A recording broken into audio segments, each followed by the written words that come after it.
자, 다음 실험기구 보실게요. 여기 뭘까요? 자, 이름. 여기 다 이렇게 용량이 써져 있어요. 근데 여러분들 이런 용량은 그렇게 정확한 눈금이라고 볼 순 없어요. 정확한 부피를 재고 싶으면 피펫을 사용해야 됩니다. 모양이 이상하게 생겼네요. 자, 여러분들 하나씩 보실게요. 이 세 가지와 요것이 다르죠? 이 세 가지는 모두 삼각 플라스크라고 합니다. 삼각 플라스크는 타이트레이션, 그 적정을 할 때 많이 써요. 그래서 이것은 250, 100, 이것은 50입니다. 제일 많이 쓰는 것은 100을 제일 많이 쓰고요. 그래서 개수도 많습니다. 그리고 이거보다 더 큰 것도 있어요. 1000짜리 삼각 플라스크도 있습니다. 외국에서는 이거는 엘렌메이어 플라스크라고도 하는데 삼각 플라스크가 이제 우리 한국에서의 명칭이고요. 지금 이 플라스크는 굉장히 좀 이렇게 탄탄합니다. 이 유리의 두께가 다르죠? 이것은 가마 플라스크 또는 필터 플라스크라고 하는데 이 가마 플라스크는 특별한 용도가 있어요. 그래서 그 용도를 설명하려면 누구가 나와야 되냐면 깔때기가 나와야 됩니다. 그래서 깔때기에 대한 설명으로 넘어가겠습니다. 잠시 뒤에 볼게요. 깔때기 설명하겠습니다. 여러분들이 일반적으로 많이 봐오던 깔때기는 이 깔때기입니다. 이거는 이제 뷰의 끝에 이걸 꼽아서, 이 깔때기를 꼽아서 좁은 구멍에 액체를 넣을 때 이 깔때기를 많이 쓰죠. 펀넬이라고 해요. 깔때기 이렇게 생겼어요. 그리고 이 깔때기는 조금 다르게 생겼는데요. 이 깔때기의 경우에는 여기 콕이 달려 있습니다. 콕 돌려볼까요? 여러분들이 매우 싫어하는 소리. 자, 이 콕이 달려 있어서요. 여기에 이제 염산이라든가 과산화수소 같은 것을 넣고 이렇게 들어가는 양을 실험하는 사람이 조절할 수가 있어요. 소리가 난다는 단점이 있네요. 자, 그 다음 이것도 여러분 깔때기입니다. 이것도 안전 깔때기인데요. 여러분들 여기다 액체를 넣고 나면 이렇게 한 바퀴 돌아서 들어가기 때문에 이렇게 들어가는 속도가 조금 조절이 되는 이것도 안전 깔때기라고 합니다. 자, 깔때기. 그리고 여러분들 이것도 깔때기예요. 이거 잠깐 치우고. 이것은 분별 깔때기라고 하는데 여기도 콕이 달려 있네요. 그래서 가로로 하고 두 가지 물과 기름을 넣어서 두 개의 서로 다른 그 계면을 갖는 액체를 이 분별 깔때기로 밀도가 큰 것이 아래, 밀도가 작은 것이 위에, 그래서 돌리면 밀도가 큰 건 먼저 나오게 되고 밀도가 작은 것이 나중에 나오게 되는 이 분별 깔때기입니다. 카페인 추출할 때 이것을 써요. 근데 지금 마개가 없어요. 자, 그러면 이제 마지막으로 여러분들이 보게 되는 깔때기는 이거는 부훈어 깔때기라고 합니다. 아스피린 합성할 때 쓰는데요. 선생님이 여기다가 이제 그 실리콘 마개를 꼽아놨어요. 그리고 여기가 이렇게 생겼고 여기에 거름종이가 들어가고 이렇게 꼽히게 됩니다. 그럼 어디에 꼽히느냐라고 하면 아까 전에 선생님이 이게 그 필터 플라스크야 했던 그 깔때기입니다. 그래서 이 플라스크입니다. 가지가 달려 있고 이거를 이렇게 꼽으시면 약간 압축이 되겠죠. 그래서 여기에 이제 아스피린 만들어진 걸 이 안에 붓고 그리고 약간 옆을 이렇게 이쪽에 진공 펌프를 연결하게 되면 쭉 그 용매가 빠져나오면서 이 안에 아스피린만 남게 됩니다. 그래서 압력을 낮춰서 필터링 한다라고 하기 때문에 가마 플라스크라고 합니다. 이 가마 플라스크는 지금 이 부훈어 깔때기와 이 마개랑 딱 맞춰져 있어요.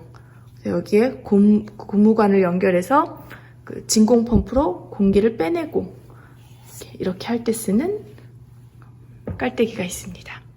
자, 깔때기의 종류 알아봤습니다. 피펫은 이렇게 생긴 게 피펫이에요. 얘는 10ml 이렇게 생겼고 이거는 20ml 이렇게 생겼고 요거는 20ml. 그래서 이 두 가지는 눈금 피펫이고 요거는 홀 피펫이에요. 초록색은 피펫 필러로 10ml 용이고, 빨간색 피펫 필러는 이 눈금 피펫 20짜리랑 홀 피펫 20짜리와 함께 씁니다. 자, 사용해 볼게요. 액체 용액을 옮기는 방법이죠. 이건 삼각 플라스크 작은 거, 큰 거고요. 우선 10ml 피펫 필러를 피펫과 이렇게 연결을 시키고, 담고자 하는 용액에 담근 다음에 휠을 돌리니까 이렇게 용액이 올라오죠. 일단 좀 과량으로 넣어볼게요. 너무 많이 넣었다 그러면 휠을 다시 반대로 해서 눈금을 맞춰서 10을 정확하게 담은 다음에 삼각 플라스크 안에 넣어서 여기 앞에 있는 이 버튼을 누르면 용액이 빠져나옵니다.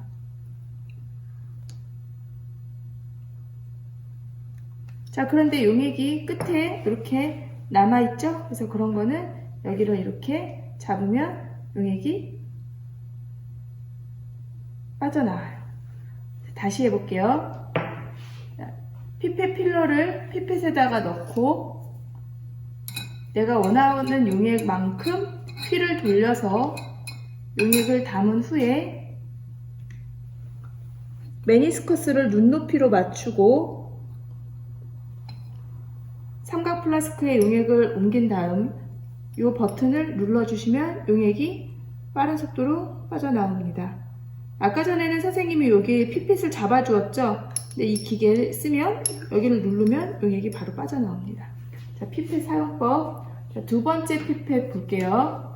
두 번째 피펫은 이것은 용량만 크고 사용법은 똑같습니다. 이거는 이렇게 쓰시면 되고, 두 번째 것은 중화 적정할 때 요거를 쓰는데 얘를 이렇게 홀 피펫을 꼽아요.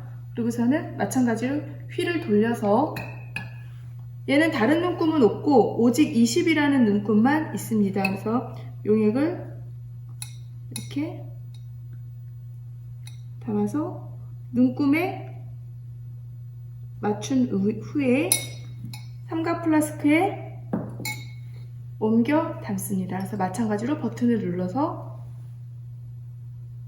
용액을 옮기시면 되겠어요. 자, 이렇게 해서 내가 원하는 양만큼의 액체를 여러분들이 옮기실 수가 있습니다. 밑에 버튼을 누르면 용액이 다 빠져나옵니다.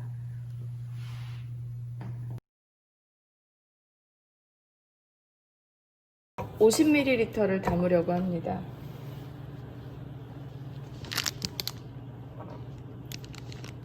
이렇게 돌려서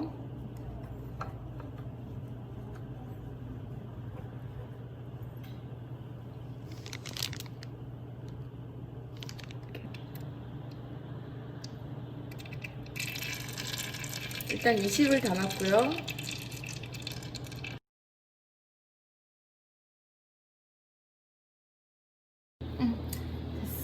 자, 이제 이렇게 해서 이쪽으로 10ml.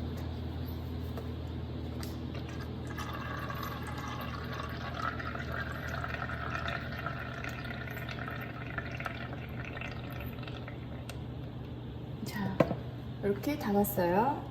염산 1몰롱도 50ml를 그 스티로폼 컵에 담았습니다. 자, 이렇게 피펫 사용법을 알아보았습니다. 이게 다 부피 플라스크입니다. 그래서 부피 플라스크 모양을 일단 한번 보실게요. 뭐가 달라졌죠? 얘는 100ml, 200ml, 이거는 500ml, 그러면 이거는 1000ml. 자, 이렇게 되겠습니다. 이 부피 플라스크는 다른 눈금은 안 보이고 여기에 목에 보면 여기 딱 눈금이 하나가 있어요. 여기까지 넣으면 100이라는 얘기고요. 이거는 여기까지 넣으면 200이라는 얘기입니다. 부피 플라스크. 용액을 만들 때 사용해요. 어떤 용액을 만들 때 사용하냐면 표준 용액을 만들 때 사용합니다. 우리가 100, 200, 500, 1000ml입니다. 학교에 이렇게 갖고 있어요. 부피 플라스크. 여기 눈금까지 넣으면 그 해당 부피가 되는 플라스크입니다. 요 플라스크 좀 보세요. 바닥이 완전 둥글죠. 바닥이 완전 둥글어요. 이렇게 세우면 세워지지가 않아요. 요런 플라스크를 뭐라 그러냐면 둥근 바닥 플라스크라고 합니다. 둥근 바닥 플라스크. 요 둥근 바닥 플라스크는 좀 작은 것도 있는데요. 이 작은 거 화학에서 굉장히 많이 씁니다. 증류할 때 이걸 쓰게 되는데요. 그래서 요 마개가 그 리비히 냉각기랑 지금 맞춰져 있어요. 자, 여기 또 보시면은 바닥이 둥글어요. 세우면 세워지지가 않아요. 이런 걸 둥근 바닥 플라스크라고 하고, 요것은 이제 끓일 때, 끓임 쪽 넣고 끓일 때 얘를 좀 쓰게 되겠습니다. 근데 여기 보시면 미묘하게 차이가 있죠. 얘는 이렇게 세워져요. 그래서 이런 경우에는 둥근 바닥 플라스크가 아니고 넓적 바닥 플라스크. 넓적 바닥, 이렇게 세웠을 때 세워지면 넓적 바닥 플라스크라고 하고, 세워지지 않으면 둥근 바닥 플라스크라고 합니다. 둥근 바닥 플라스크는 무언가를 끓일 때 적정한 플라스크고요. 이 넓적 바닥 플라스크는 끓이는 거에는 좀 적정하지 않습니다. 요거 보시면 얘는 바닥이 둥글죠. 근데 뭐가 달렸어요? 가지가 달렸죠? 그래서 가지 달린 둥근 바닥 플라스크인데요.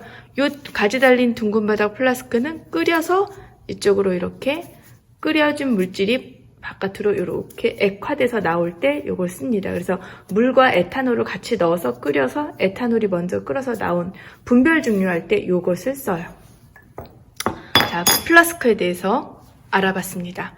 자, 바닥이 이렇게 세워지면 넓적 바닥 플라스크, 세워지지 않으면 둥근 바닥 플라스크인데 가지가 달려있으면 가지 달린 둥근 바닥 플라스크가 되겠습니다. 스탠드를 보겠습니다. 스탠드 받침, 그 다음에 여기 이렇게 스탠드가 있고요. 얘를 여기다 넣고 이렇게 돌려보겠습니다. 이거 여러분들 드실 때요, 이걸 이제 갖고 옮겨야 될 경우가 있잖아요. 이렇게 옮기실 때 얘를 잡고 이 밑에를 받치셔야 돼요. 안 그래서 얘가 툭 떨어지면 여러분들이 다칠 수가 있어요.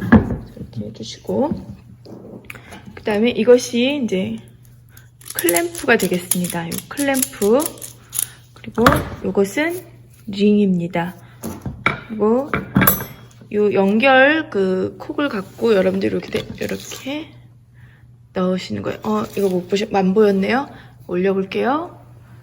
자, 여기다가 얘를 이렇게 맞춰서 이렇게 내려가시겠습니다. 그러면 고정시키고, 선생님이 얘를 고정시켜 볼게요. 고정시켰어요. 그 다음에 이 아이를 이쪽에다가 꼽아 볼게요. 이렇게 해서 꼽았습니다. 됐습니다. 그 다음에 얘를 이 클램프를 이렇게 해서 조이면 이게 좁아졌다가 또 늘어났다가 이렇게. 이거 빼고 다른 거 끼워볼까요?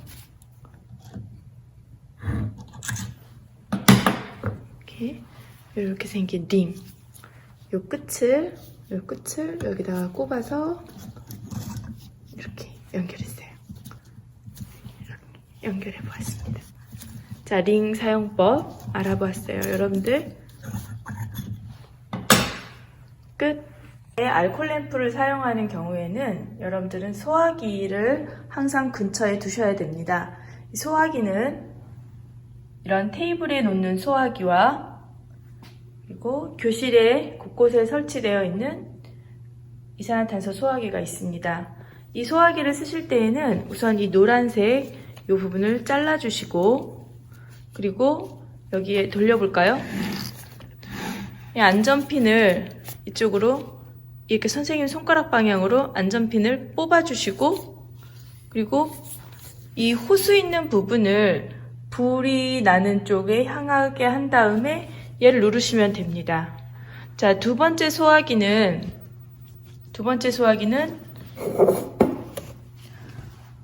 불만 제로라는 소화기입니다. 자, 이 불만 제로 소화기 명칭이 여기 불만 제로라고 써 있는데요. 이 소화기는 박스에서 꺼내게 되면 요 부분이 있습니다. 그래서 이거를 일단 제거해 주시고 그냥 똑 하면은 이것이 제거가 됩니다. 그래서 제거된 것을 여러분들께 보여드릴게요. 그래서 여기 이렇게 제거됐어요. 아까는 좀 가까이 해볼까요? 아까 전에는 요것이 있었는데 지금은 여기 없죠. 그래서 선생님이 요거를 뚝 밀어갖고 이렇게 제거시켰습니다. 그렇게 한 다음에 불이 나고 있는 부분을 이렇게 향해서 지금 이쪽에다 쏘면 잘 보이죠?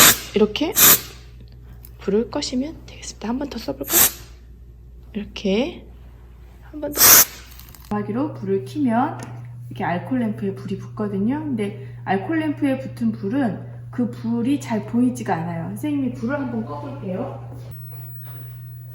그래서 이렇게 알콜 램프에 불이 붙은 경우에는 그 불의 형태가 잘 보이지 않기 때문에 여러분들이 조심하셔야 되고, 이런 식으로 겉불꽃, 약간 불구스름한 겉불꽃에서 가열하면 온도가 더 높습니다.